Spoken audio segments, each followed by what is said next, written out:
राम चाहे लीला चाहे राम। ক্যারিয়ারের স্বর্ণ শিখরে পৌঁছানোর তাগিদ, জীবনসঙ্গী খুঁজে পাওয়ার অপেক্ষা অথবা মা হওয়ার ইচ্ছা, তা নিয়ে আধুনিক নারীদের ভাবনা এখন অনেকটাই বদলে গেছে। আর এই বদলে যাওয়ায় দারুণ সাড়া ফেলছে চিকিৎসা বিজ্ঞানের একটি আধুনিক প্রযুক্তি, ডিম্বাণু সংরক্ষণ।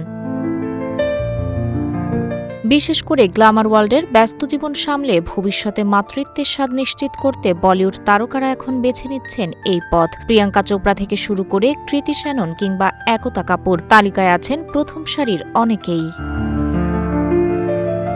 উচ্চাকাঙ্ক্ষী ক্যারিয়ারের পথে সন্তান যেন বাধা না হয়ে দাঁড়ায়, আবার বয়সের কারণে যেন মাতৃত্বের স্বপ্ন অধুরা না থাকে, এ দুয়ের ভারসাম্য তৈরি করছে ডিম্বাণু সংরক্ষণ। গ্লোবাল আইকন প্রিয়াঙ্কা চোপড়া ৩০ বছর বয়সেই মায়ের পরামর্শে ডিম্বাণু সংরক্ষণ করে রেখেছিলেন। পরে সারোগেসির মাধ্যমে কন্যা সন্তান মালতীর মা হন তিনি।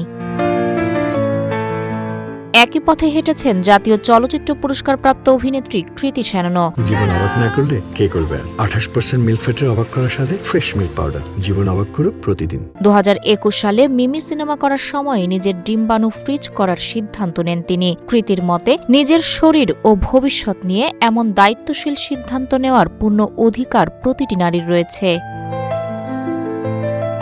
তালিকায় আরও আছেন অভিনেত্রী তানিশা মুখার্জি, রিচা চাড্ডা এবং এশা গুপ্তা। করোনাকালের অনিশ্চয়তায় রিচা চাড্ডা এই প্রযুক্তি ব্যবহার করেন, যার পর 2024 সালে তিনি কন্যা সন্তানের জন্ম দেন। অন্যদিকে 37 বছর বয়সে ডিম্বাণু সংরক্ষণ করে 39 বছর বয়সে এসে নিজের এই সিদ্ধান্ত নিয়ে প্রকাশ্যে স্বস্তি প্রকাশ করেছিলেন তানিশা মুখার্জি।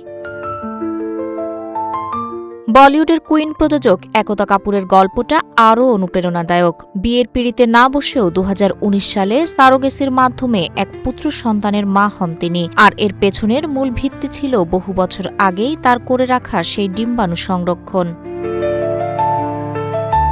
ডিম্বাণু সংরক্ষণ মূলত একটি বিশেষ চিকিৎসা পদ্ধতি। এই প্রক্রিয়ায় প্রথমে একজন নারীর শরীর থেকে সুস্থ ডিম্বাণু সংগ্রহ করে এরপর অত্যন্ত কম তাপমাত্রায় সায়েন্টিফিক উপায়ে সেগুলো দীর্ঘদিন সুরক্ষিত রাখা হয়। পরিকল্পনা অনুযায়ী সেই ডিম্বাণু ব্যবহার করে গর্ভধারণের চেষ্টা করে থাকেন। বিশেষজ্ঞদের মতে, এই পদ্ধতি হয়তো সন্তান হওয়ার শতভাগ নিশ্চয়তা দেয় না, তবে বয়স বাড়ার সঙ্গে সঙ্গে মাতৃত্বের সম্ভাবনা যেন কমে না যায়, তার জন্য এটি নারীদের কাছে অত্যন্ত সম্ভাবনাময় একটি বিকল্প ব্যবস্থা হিসেবে উঠে এসেছে। তাহেরা আক্তার, রূপালী বাংলাদেশ।